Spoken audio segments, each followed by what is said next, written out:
Kakinada ఎలిమెంట్పేటలో సెంచనరీ Andhra Baptist ఆలయ శతాబ్ది ఉత్సవాలను ఘనంగా నిర్వహించారు. చర్చి పాస్టర్ భాస్కర్ గేష్యం, అధ్యక్షులు రయ్య Raj Kumar, secretary Gollamandala Rajesh, treasurer Vemagiri Isaac Prabhakar ఆధ్వర్యంలో శతాబ్ది ఉత్సవాల ముగింపు వేడుకలు వైభవంగా జరిగాయి. జిల్లా నలుమూలల నుండి దాదాపు 500 మంది విశ్వాసకులు ఈ వేడుకల్లో పాల్గొన్నారు. సీనియర్ పాస్టర్ జఫన్యా పీటర్ ముఖ్య ప్రసంగికులుగా హాజరయ్యారు. 100 సంవత్సరాలుగా ఈ చర్చ్ అనేక సేవా కార్యక్రమాలు చేపట్టడం జరిగిందని పాస్టర్ భాస్కర్ గేష్యం పేర్కొన్నారు. ఈ కార్యక్రమంలో కాకినాడలో ఉన్న బాప్టిస్టు సంఘాల ఎగ్జిక్యూటివ్ సభ్యులు, సంఘ సభ్యులు శివకుమార్, పెద్ద సంఖ్యలో సంఘస్థులు పాల్గొన్నారు.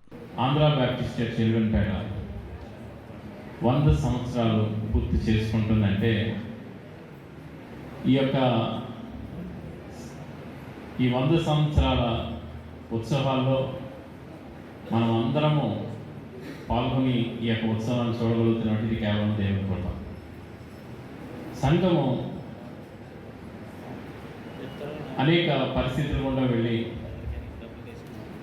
ఒడిదుడుకుల కింద వెళ్ళి ఈరోజు ఇంత చక్కగా ఒక మాదిరికరమైన సంఘంగా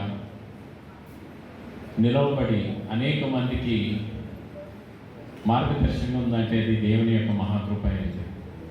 ఈ యొక్క భాగ్యాన్ని దేవుడు సంఘానికి అనుగ్రహించిన దాన్ని బట్టి దేవునికి మరి ఒకసారి స్తోత్రం చెల్లిస్తున్నాను. ఈ సమయంలో మనమందరము కళ్ళు మూసుకున్నట్లయితే కొంచెం ప్రార్థన చేసుకుని యొక్క కార్యక్రమాన్ని ప్రారంభించుకుందాం.